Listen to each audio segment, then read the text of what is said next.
Hello everyone, this is Vaishali. I really welcome all of you on my YouTube channel. So guys, आज मैं आपके लिए एक video लेके आई हूँ जिसमें मैं आप लोगों को बताऊंगी कि कौन से ड्रग्स ओबीजी गायनी में यूज होते हैं एनक्लेक्स बेस्ड। इनके ऊपर हम बात करने वाले बहुत ही शॉर्ट वीडियो के अंदर, ताकि सारे ड्रग्स आपके एक साथ बहुत ही जल्दी रिवाइज हो जाएं। So let's start the video without wasting any time. So guys, सबसे पहले आपको एक कंसेप्ट पता होना चाहिए। इस कंसेप्ट में क्या बोला जाता है कि जो हाइपोथैलेमस के जो फर्दर आगे जाके पिट्यूटरी के दो पार्ट्स हैं, anterior pituitary and posterior pituitary. Here the posterior pituitary is the main organ who is basically performing its function to release oxytocin and ADH. So please remember this point. यहाँ पर हमारे पास hypothalamus में सुप्रा optic paraventricular nucleus, hypothalamus से neurons के जो signals हैं वो नीचे की तरफ मूव करते हैं और यहाँ पर ये ऊपर की तरफ ये लोग प्रोड्यूस करते हैं आपका ऑक्सीटोसिन एंड एडीएच। प्रोडक्शन कहाँ से हो रहा है? हाइपोथैलेमस से। जैसे ही प्रोडक्शन होता है, अब ये नीचे मूव करते करते करते करते पोस्टीरियर पिट्यूटरी में स्टोर होते हैं और पोस्टीरियर पिट्यूटरी को जब सिग्नल मिलता है कि उन्हें रिलीज करना है, तभी वो इन हॉर्मोन्स को रिलीज करते हैं।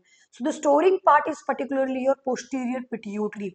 पोस्टीरियर पिट्यूटरी पे ये स्टोर होते हैं और फिर रिलीज होते हैं ये, and after releasing from the posterior pituitary they will go somewhere, और वही समवेयर आज हम पढ़ने वाले हैं। So let's see, you can see here, यहाँ पे हमारे पास एक यूट्रस है और यूट्रस जैसे जैसे प्रेगनेंसी के बाद during the pregnancy, during the labour, the receptor on the uterus gets increase a lot. अगर पहले 10 थे तो अब वो धीरे धीरे 15, 20, 25, 30, 35, 40 होते होते वो बढ़ते ही चले जाते हैं।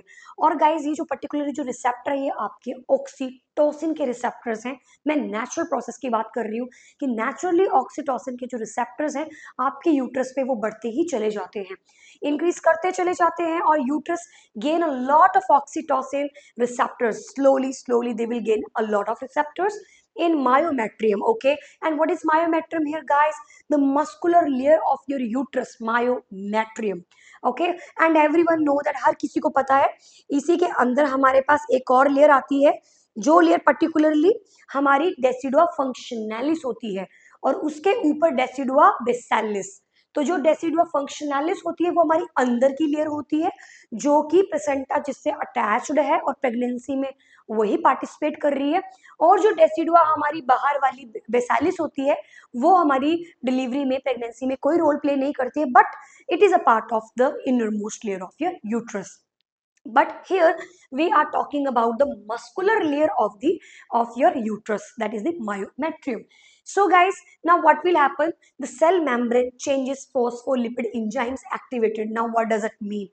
हम सब जानते हैं हर एक सेल के ऊपर सेल मेम्ब्रेन होती है, चाहे वो किसी प्रकार का सेल हो। यहाँ पर बात हो रही है मस्कुलर सेल की, तो मसल्स के ऊपर, मसल वाले जो सेल्स हैं उनके ऊपर भी सेल मेम्ब्रेन पाए जाते हैं और हर एक सेल मेम्ब्रेन के ऊपर होते हैं फोस्फोलिपिड्स। जैसे ही सेल मेम्ब्रेन एक्टिवेट होते हैं, हमारे फोस्फोलिपिड्स वहां पर एक्टिवेट होते हैं, अराकिडोनिक एसिड को रिलीज करते हैं और फिर वो एक्टिवेट करते हैं कोक्स एंड लॉक्स। अगर आपको कोक्स और लॉक्स की कहानी नहीं पता है, प्लीज रिसर्च कीजिए, इसे पढ़िए, बिकॉज यहाँ पे हम उस पूरी कहानी को डिस्कस नहीं कर सकते हैं। बट एट द मोमेंट मैं आपको बस ये बताना चाहती हूँ कि जो अराकिडोनिक एसिड है वो कॉक्स रिलीज करता है और लॉक्स रिलीज करता है।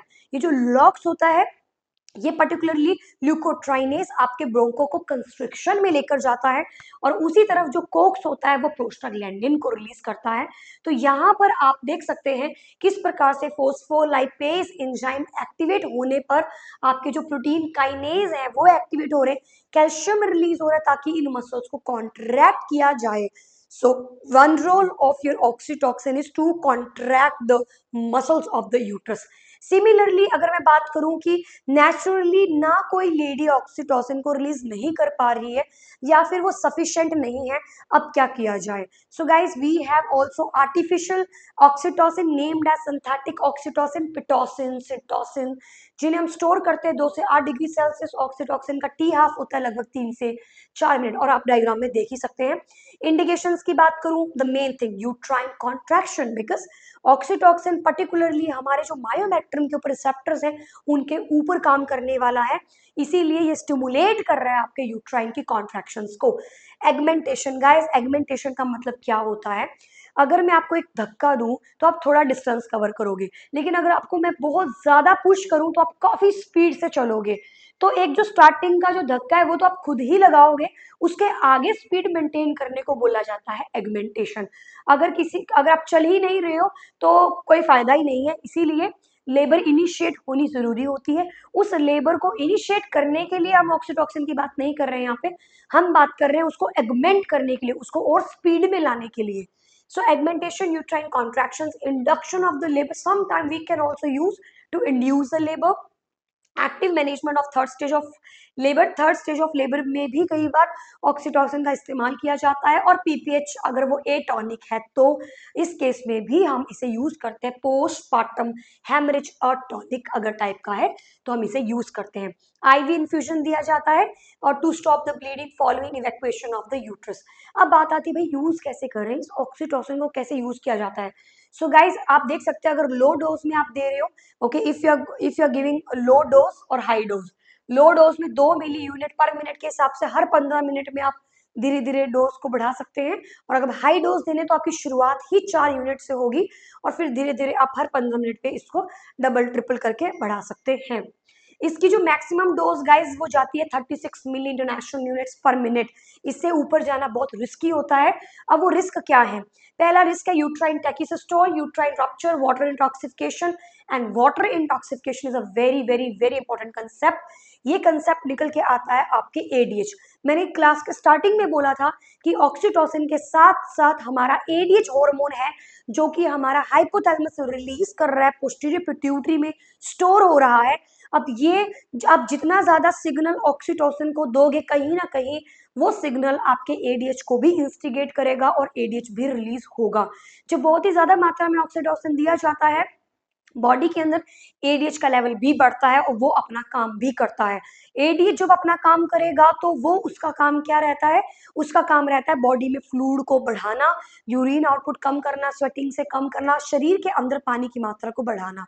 अगर आपका वाटर बहुत ही ज्यादा बॉडी में फ्लूइड एकोमुलेट हो रहा है because of oxytocin, this is known as water इंटॉक्सिफिकेशन।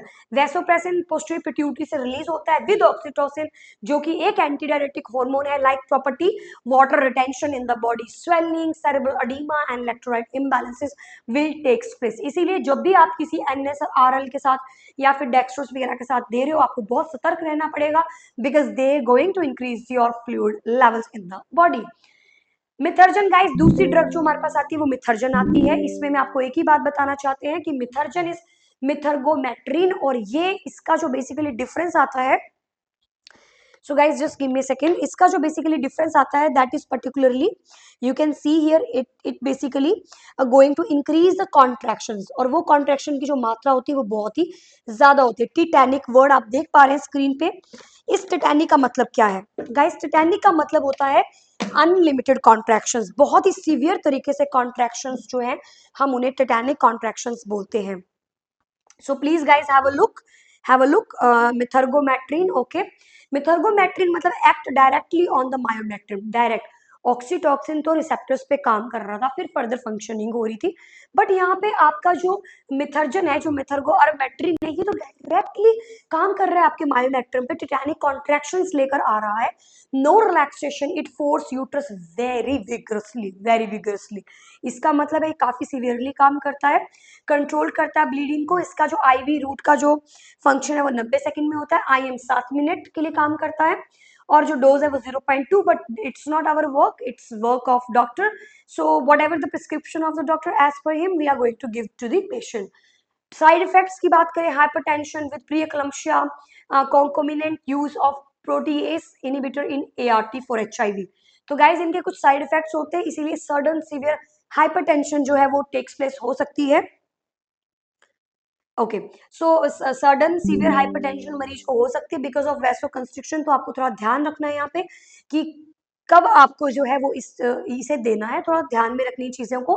Contraindication की बात करें, pre eclampsia, eclampsia, heart disease in mother, peripheral vascular diseases. Why heart diseases? Because guys just imagine वेसो constriction हो रही है, मदर को हार्ट में प्रॉब्लम है, आप वेसो कंस्ट्रिक्शन से कितना ज्यादा कार्डिक आउटपुट बढ़ेगा, उस कार्डिक आउटपुट के कितना ज्यादा कार्डिक आउटपुट आप दे रहे हो, और इस कार्डिक आउटपुट के बढ़ने से मदर को तो ऑलरेडी हार्ट का प्रॉब्लम है, नाउ मदर जो है इस इतने ज्यादा कार्डिक आउटपुट को मेंटेन नहीं कर पाएगी and she can go into heart failure. So we have to make sure that कि ऐसा प्रॉब्लम ना हो। अगली बात करने वाले हम प्रोस्टाग्लैंडिन्स के बारे में।